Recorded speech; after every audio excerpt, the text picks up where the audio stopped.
Vintage vehicles ಅಂತ ಯಾವ್ದು ಕೇಳ್ತಾರೆ ಅಂದ್ರೆ ಯಾವ vehicle age more than 50 years ಆಗಿದೆ ಆ ವೆಹಿಕಲ್ಸ್ ನ ವಿಂಟೇಜ್ ವೆಹಿಕಲ್ಸ್ ಅಂತ ಹೇಳ್ತಾರೆ.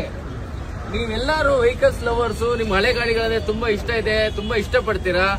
ನೀವೆಲ್ಲರೂ ಆ ಗಾಡಿಗಳನ್ನ ಸೇಫ್ ಆಗಿ ಇಟ್ಕೋಬೇಕು, ಕಾನೂನುಬದ್ಧವಾಗಿ ಇಟ್ಕೊಳ್ಬೇಕು ಅಂದ್ರೆ ನಿಮ್ಮ ವೆಹಿಕಲ್ ನ ವಿಂಟೇಜ್ ವೆಹಿಕಲ್ ಆಗಿ ಕನ್ವರ್ಟ್ ಮಾಡ್ಕೊಳ್ಳಿ.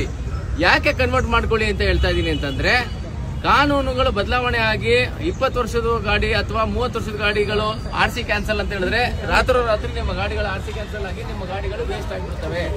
ಅದಾಗಬಾರ್ದು ಅಂದ್ರೆ ಯಾವ್ಯಾವ ಗಾಡಿಗಳು 50 ವರ್ಷ ಆಗಿದೆ, ನೀವೆಲ್ಲರೂ 50 ವರ್ಷ ಆಗಿರೋ ಗಾಡಿಗಳನ್ನ ವಿಂಟೇಜ್ ವೆಹಿಕಲ್ಸ್ ಅಂತ ಮಾಡ್ಕೊಳ್ಳಿ. ವಿಂಟೇಜ್ ವೆಹಿಕಲ್ಸ್ ಮಾಡ್ಕೊಂಡ್ರೆ ಇನ್ನೊಂದು ಅಡ್ವಾಂಟೇಜ್ ಏನಂದ್ರೆ ಅದು ರಿನ್ಯೂವಲ್ 10 ವರ್ಷಕ್ಕೊಂದ್ಸಲ, ಬೇರೆ ವೆಹಿಕಲ್ 5 ವರ್ಷಕ್ಕೊಂದ್ಸಲ, ವಿಂಟೇಜ್ ವೆಹಿಕಲ್ದು 10 ವರ್ಷಕ್ಕೊಂದ್ಸಲ. ಆದ್ರಿಂದ ನಿಮ್ಗೆ ಒಂದು ಹೊಸ ರಕ್ಷಣೆ ಸಿಗುತ್ತೆ. ನಿಮ್ಮ ಪ್ರೀತಿಯ ಗಾಡಿನ ನೀವು ಕೊನೆವರೆಗೂ ನೀವು ಅದನ್ನ ಕಾಪಾಡ್ಕೋಬಹುದು, ಮತ್ತೆ ಅದರ ಬೆಲೆ ಕೂಡ ಜಾಸ್ತಿ ಆಗ್ತದೆ. ಆದ್ರಿಂದ ಎಲ್ಲರೂ ಸಾಧ್ಯವಾದ ಮಟ್ಟಿಗೆ 50 ವರ್ಷ ಆಗಿರೋ ವಾಹನಗಳೆಲ್ಲ ಕೂಡ ನೀವು ನಿಮ್ಮ ವಾಹನಗಳನ್ನ ವಿಂಟೇಜ್ ವಾಹನವನ್ನಾಗಿ ಪರಿವರ್ತನೆ ಮಾಡಿಕೊಂಡು ನೀವು ಸಂತೋಷವಾಗಿ ಇರಿ. ಓಕೆನಾ? ಎಲ್ಲರಿಗೂ ಕ್ಲಾರಿಟಿಗಾಗಿ ಇವಾಗ 50 ವರ್ಷ ಹಳೆ ಗಾಡಿಗೆ 50 ವರ್ಷ ಹಳೆ ಗಾಡಿಗೆ ನೀವು 10 ವರ್ಷ FC ಕೊಡ್ತೀರಾ ಅಂತ ಹೇಳ್ತಿದ್ರ, ಹಳೆ ನಂಬರ್ ನ ರಿಟರ್ನ್ ಮಾಡ್ಕೊಬೋದಾ ಇಲ್ಲ ಹೊಸ? ಅದು ಸದ್ಯಕ್ಕೆ ಇನ್ನೂ ಚರ್ಚೆಯಲ್ಲಿದೆ.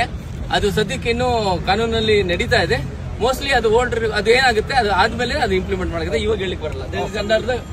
ಓಕೆ.